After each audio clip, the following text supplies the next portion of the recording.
Are you consciously moving through your life, or are you unconsciously moving through your life?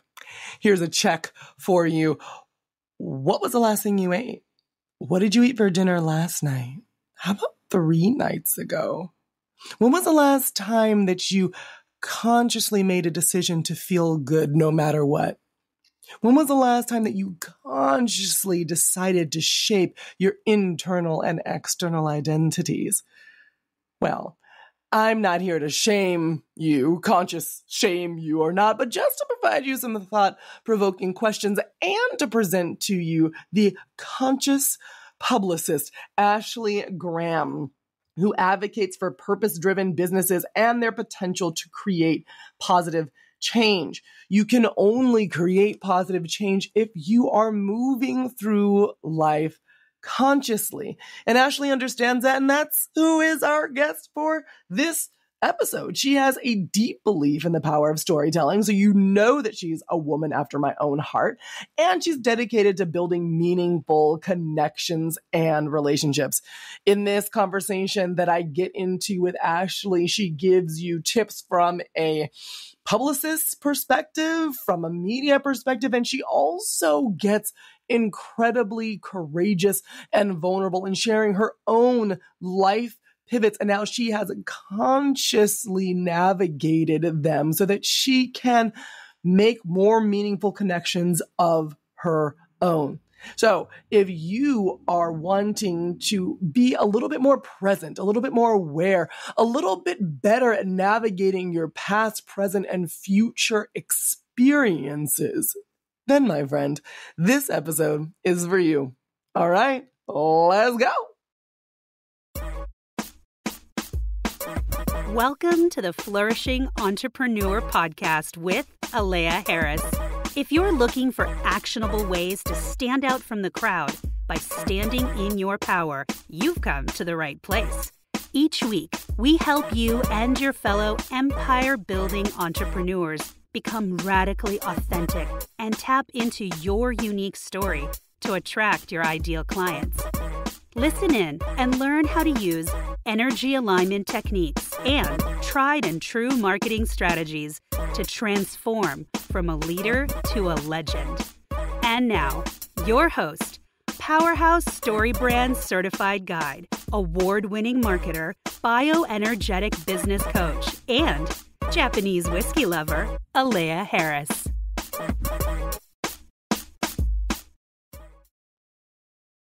Hello, Ashley. Thank you so much for joining us here on the Flourishing Entrepreneur Podcast. How are you doing today?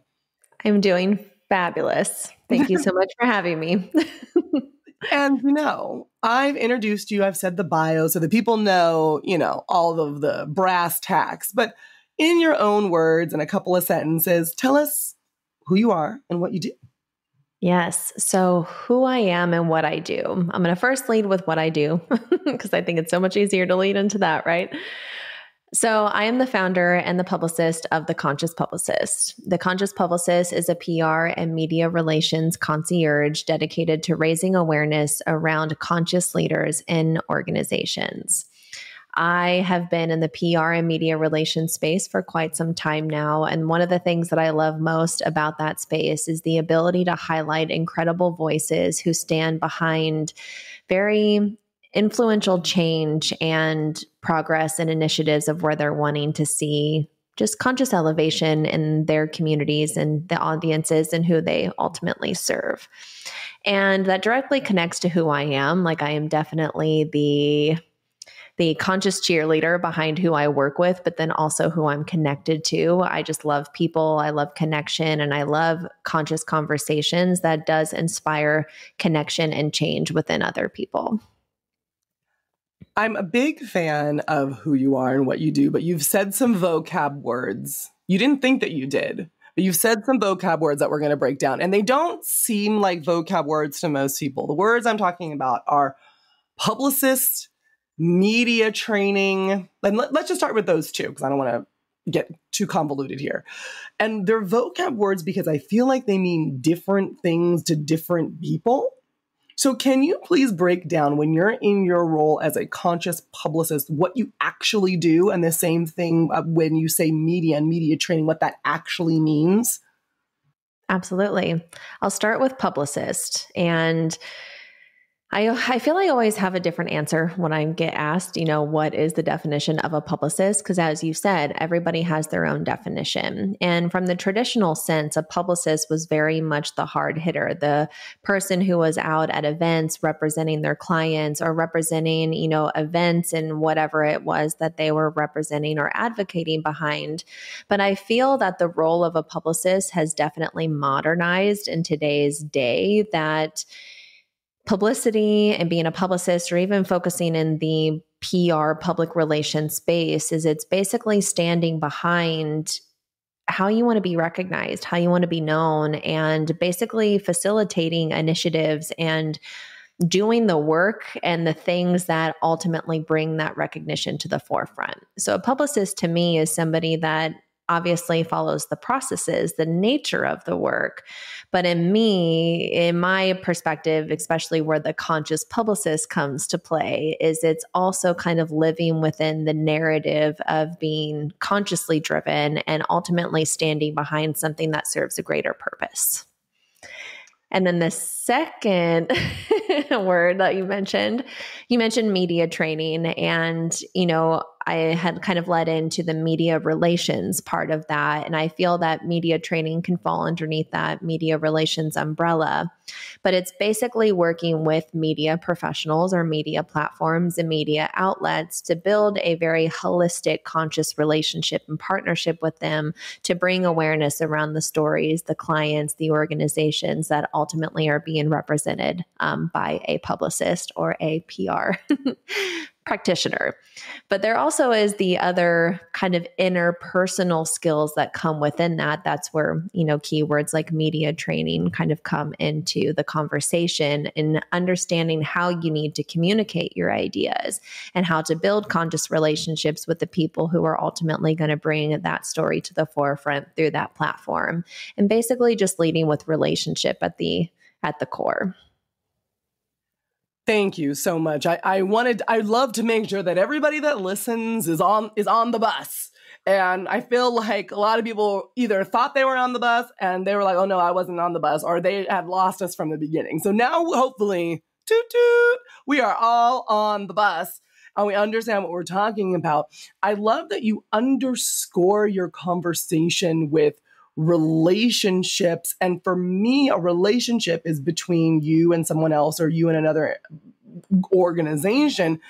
But the relationship actually starts with you and you, your relationship with yourself. And I know that you are used to working with other people, most likely dealing with their relationships with themselves first, especially when you're talking about increasing their visibility.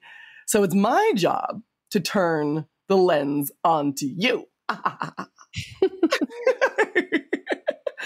So if you were counseling yourself and you were talking to yourself, what limiting beliefs would have come up in your conversation with yourself that you are needing to overcome?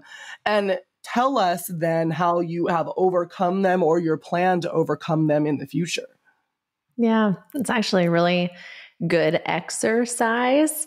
And I'm going to lead with the relatability with this exercise into how I basically take on a confidence coach with clients sometimes, because the imposter syndrome and the question of who am I to gain visibility in this way, or get featured here, or have recognition here, is very natural, especially when it comes to thought leadership, especially if somebody's also starting in the very early stages.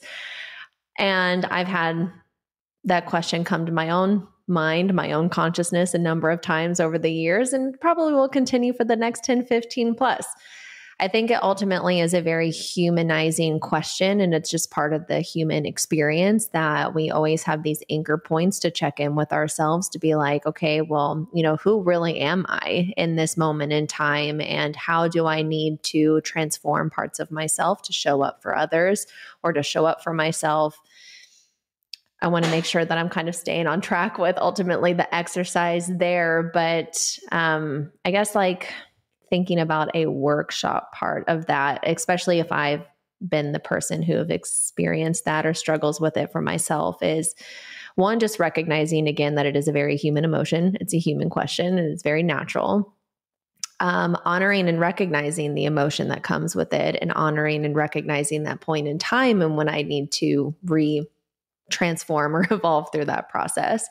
But then ultimately come back to a place of also recognition and knowing that it's not something that's going to last forever. And so this is where leading in with just self-awareness and self-reflection are big components. I think when it comes to the interpersonal skill sets of thought leadership and visibility, it's the things that you don't often hear in articles or people talking about thought leadership online, but there really is this journey of what a person needs to transform through in order to have the courage and the confidence and the clarity to show up for their own expertise and show up for who they want to be known for.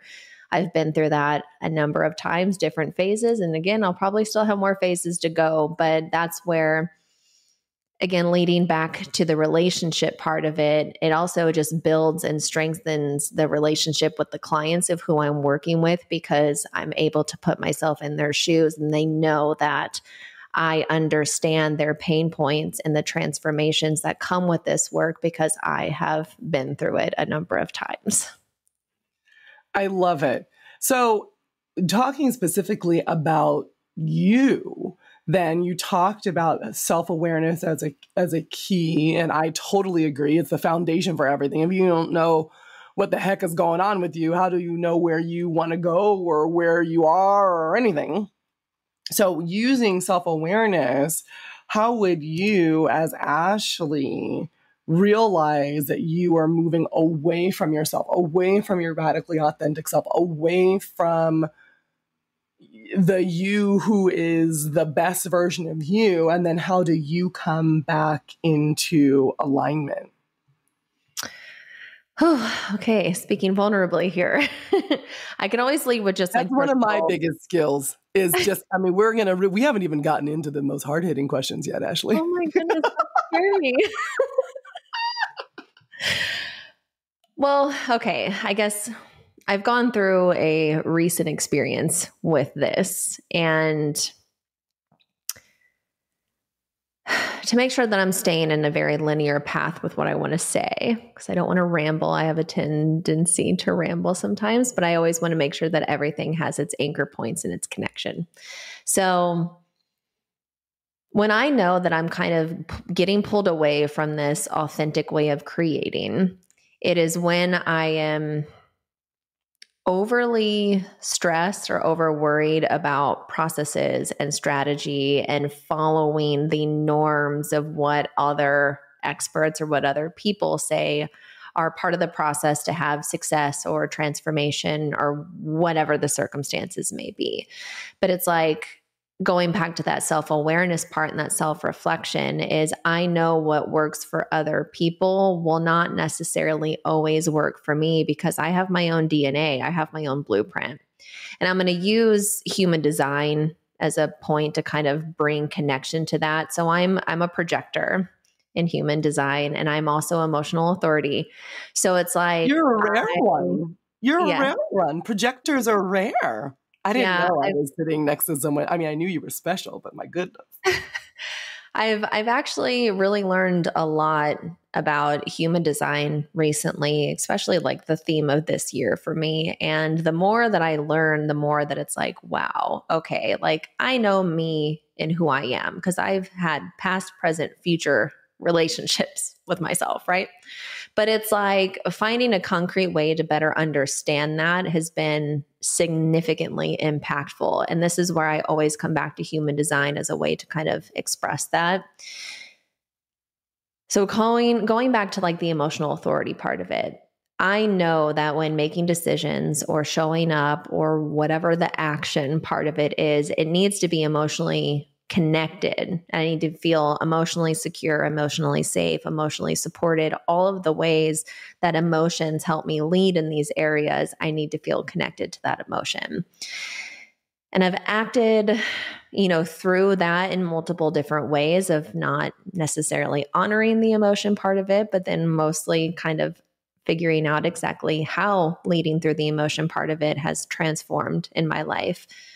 And it's really interesting to see the differences between the two. When I have made decisions that I did not feel emotionally connected to, there was always something that brought this precipice to the forefront of like, I probably should not have done that. I probably should have taken a step back, listened to my intuition to see how I energetically and emotionally felt about it. But when I leaned through the emotional activation of it, and then I realized just like how expansive it is or whatever had transformed and manifested through that experience, it's way more in alignment with me and just how I operate. So again, I'm trying to bring this back all full circle. You're doing great. Going back There's to no that, media trained response needed. It's whatever is coming out of you is perfect. Perfect. Thank you. And so it's again, bringing it back to that self-awareness and self-reflection part of it, I've really learned this way of being through this one catalyst, this one modality. And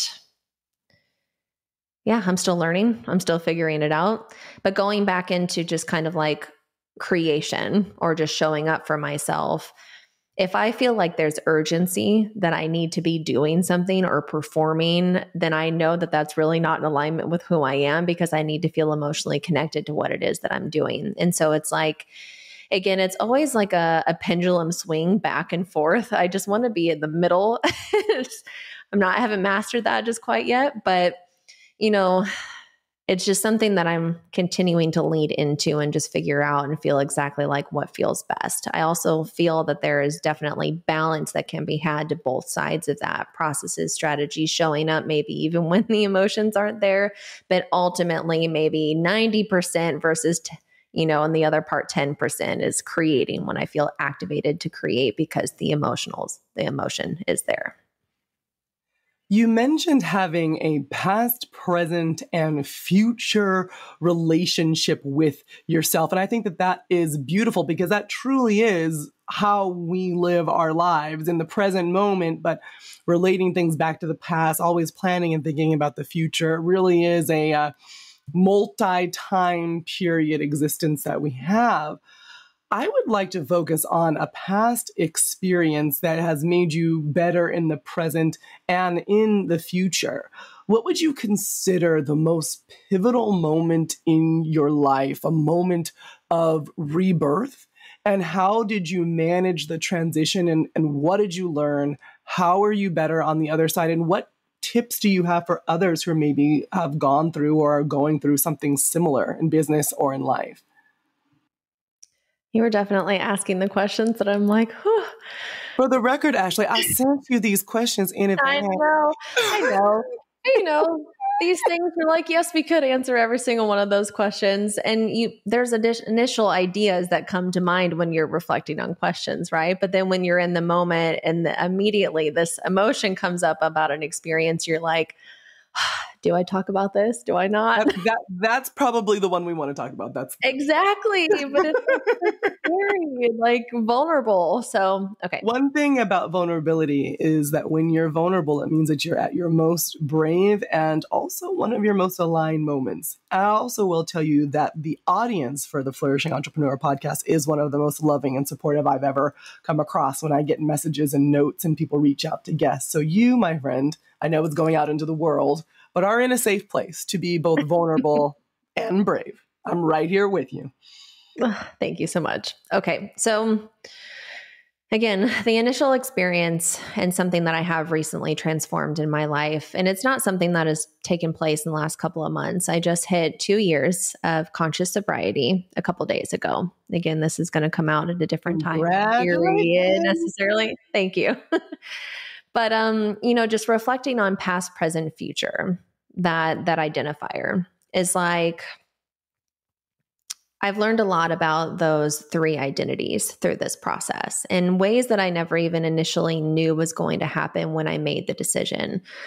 And to be honest, it was a completely just overwhelming sense of being that came through for me one day. It was the day after I had taken my last couple drinks of wine.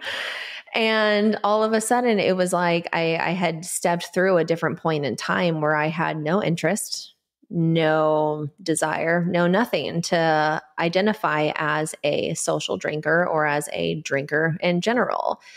And the first couple of months, again, thinking back 2 years ago, was very interesting because I met my cognitive thoughts in a completely different way. And not to say that it was vastly different, like that narrative, that dialogue was always there, but I started just hearing this voice differently. And this voice that had so much more clarity and like it knew me more so at the core than how it did previously. And I don't know the scientific backing of like the inner workings of that experience. I can always just speak from, kind of authentically how they came up for me. But yeah, it was just a completely like new paradigm shift for me. And through the process, especially about the first year into it, I was like, you know what, maybe I could, step into that role again. Maybe I could step back into that identity. And anytime that I had questioned or thought to explore it, it was like that voice came in and was like, no, this is not in alignment with you. There's no benefit. There's nothing that you're going to get out of this. And it was like, I felt like I was being communicated to from my future self in a way that I have never really heard before. So that kind of like covers like the past and the present in a very small, small context. But then like, the present version is still kind of meeting the narrative between both sides of those consistently. It's like this present point in time for me is I'm consistently hearing and reflecting on this past version, this past reflection, and it's narrative and dialogue with the future self that knows that that is really not in my path anymore moving forward. If present me decides to do it again, have a drink, then so be it. But ultimately, the identity is no longer there for me. And I mean, I can go on and on and on and on and on about realizations and all the things, but I want to make sure that we're kind of staying on path. So. Well, I appreciate you for being vulnerable and showing up and sharing that story because I've benefited from it. I never really thought of a sobriety journey in that way or have ever heard it described in that way. And it's incredibly powerful. It lets me relate to people that are on a sobriety journey in a totally different way. And it allows me to analyze my own life and have greater expectation for my future self to show up should it find me doing something that I should not be doing. You hear that, future self? You feel free to call me out now. Apparently, Ashley's future self likes her better because she's really working on her. If you feel like you want to call me out, now's your chance. Well, again, I don't want to get too focused on this, but I had this is going to get to the woo. That was in your podcast recap of your audience, the woo. So we're going to go a little woo right now. So I, get medium readings every now and then from a medium that I've been seeing for about 2 years. And I had booked a reading about 6 months into the conscious sobriety journey. And she had mentioned, and at the time I had no idea what she was referring to, even though I know that I had made this big transformative decision and was still kind of feeling through all of the realizations that came with that. But she had mentioned that I was going to basically be transported to this point in time in my teenage years that was going to have a significant message that I did not understand at the time, but it was going to come through for me at that in a very short period of time of when she kind of felt the message come through. And I was like, I have no idea what she's talking about. That could be a number of things, right? Like we're going through so many different changes in our teenage years, exploring our like social connections and all these other things, family dynamics. Teenage years were quite an experience, I'm sure, as everybody understands. But it probably took a couple of weeks for me to really kind of feel into what it was that she was picking up on. And I was driving I get random nudges and messages that come through when I'm driving. I think it's just because I'm in a meditative state when I'm driving. But all of a sudden I had this like flashback that the first drink that I ever took in my life was actually not from a desire that I had of my own. It was because I wanted to connect with who it was offering it to me. It was from a friend, and I wanted to connect and relate and feel in connection with her and relationship with her in that moment. And so I basically took my first ever drink of alcohol because I wanted to enjoy the dynamic of what we were sharing between one another. And it was like this profound realization that I was like, wow, okay, so actually drinking for X amount of years, I don't think was because out of desire. It was because I leaned through my DNA of connection and connecting with other people. So it was like really profound. And I was like, wow, okay, that's exactly what the medium was talking about. Don't you just love it when the mediums are right? The mediums also love it when the mediums are right. The mediums always know that the mediums are right. It's everybody else that is skeptical. I'm so glad that you had that experience and that it was yet another anchor point, which sounds like even more anchor points that you have been using to make this decision and stay true to a decision. And I'm so glad that you are, and that you're so sensitive enough to listen and coachable enough from yourself to listen. So congratulations to you for being in that place. That's huge, because a lot of people are not. And even though the still small voice is small, they ignore it, then it gets louder and louder and louder, but then they have to wait for something catastrophic to happen to them before they're able to pay attention. And I'm so glad that you didn't do that. I'm so glad. So, well, thank you for letting me share. Oh, absolutely. I know that there's so much you're not sharing. I can see it. I can see it in your eyes. But that's okay. That's okay. That's okay. We'll talk later. I'm grateful that you have chosen me to be a part of your relationship circle. And I know why I feel grateful for that. And I know why you are differentiated from any other person I know. But please tell the lovely listeners here, if they haven't already gleaned on their own, why should they choose you to work with you, to be in relationship with you over any other publicists or media expert? Yeah, I would say my initial answer to that question is I do bring a different perspective to the world of thought leadership and the world of PR. And I kind of touched upon this briefly, but again, it's just the differences between processes, strategy, and the masculine side of the industry, but also blending that to the very feminine traits of this work, which is trust and patience and allowing and receiving and being receptive to the identity shifts that happen naturally because of the work. I am now a second entrepreneur, probably a better way to express that. But, energetically, I have had two physically different entities in business. Closed out a previous one. The Conscious Publicist is actually my second business that I do perceive as its own new entity, even though it is still very much in the same industry, the same space. But I've took many years of figuring out what worked, what didn't work, took lessons, failures, mistakes, growth opportunities, all the things, and really kind of molded a whole new path forward for how I want to be positioned and how I want to thrive in the industry moving forward. So bringing it back to the actual ways of service and the ways that we now impact clients who are going to be in partnership with us for the Conscious Publicist is it does meet them in different parts of the process. So very traditional sense, operated as a publicist, full on retained publicist, all in representation. Perfect for the organizations who do not have the time to manage their own PR, to basically outsource it, know that they are being supported and guided and the work is being managed from somebody that they know, like, and trust and respect. But one of the things that I'm most excited about with our new offer suite is basically these VIP experiences that are heavily relating to consulting and advisory. I feel that I am a mentor and an educator and a guide by default. It's just kind of me, my personality.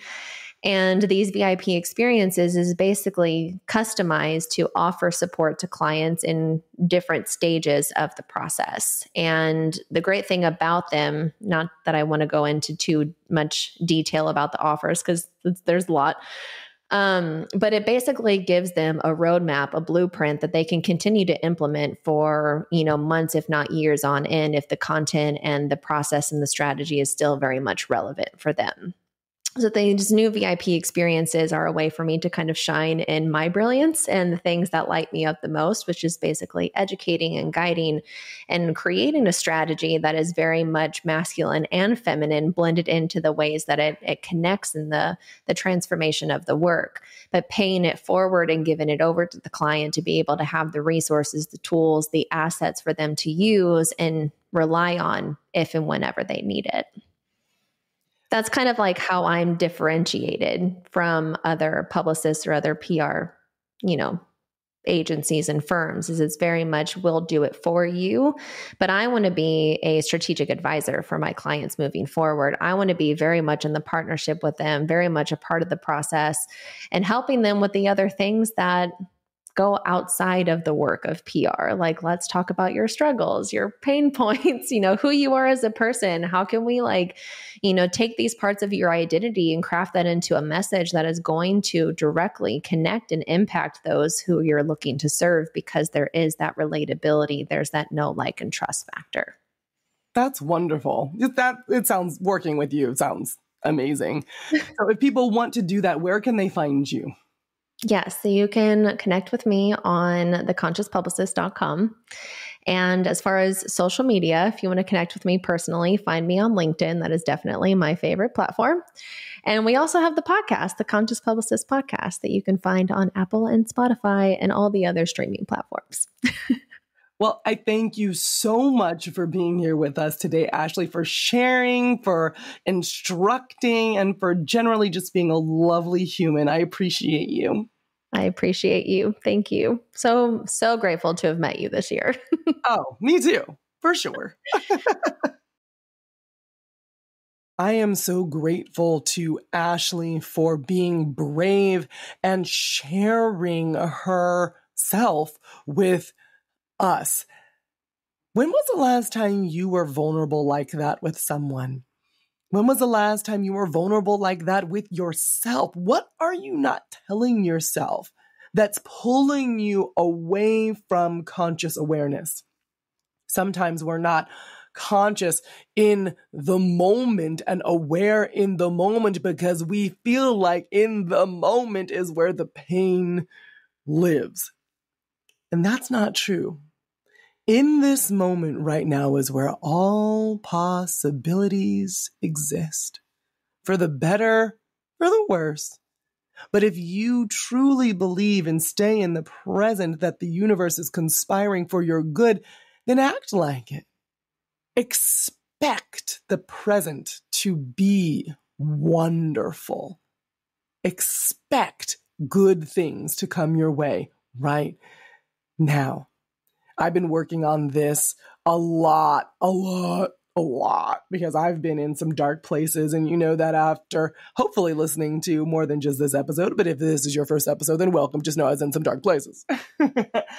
And it sounds like I am telling you to put a Band-Aid on your leg that's just been severed and that will make it all fine. But I'm telling you, when I took it seriously to just have better expectations, things really started to change.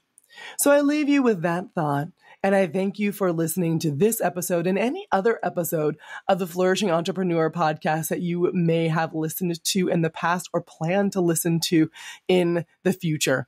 I really appreciate you. I appreciate your emails. I appreciate your DMs. I appreciate your text messages. Thank you very, very much. If you want to email me because you just got something to say, feel free. Aleya, ALEYA @aleyaharris.com is my direct email. But that's it for today. So until next time, I am Aleya Harris. This is the Flourishing Entrepreneur Podcast, and I'm wishing you lots of love, light, and abundance. Bye for now. Thank you for listening to this episode of the Flourishing Entrepreneur Podcast with Alea Harris. Vibing with what you hear? Leave a 5-star review to spread the love, and be sure to click subscribe. We wish you love, light, and abundance. See you next time.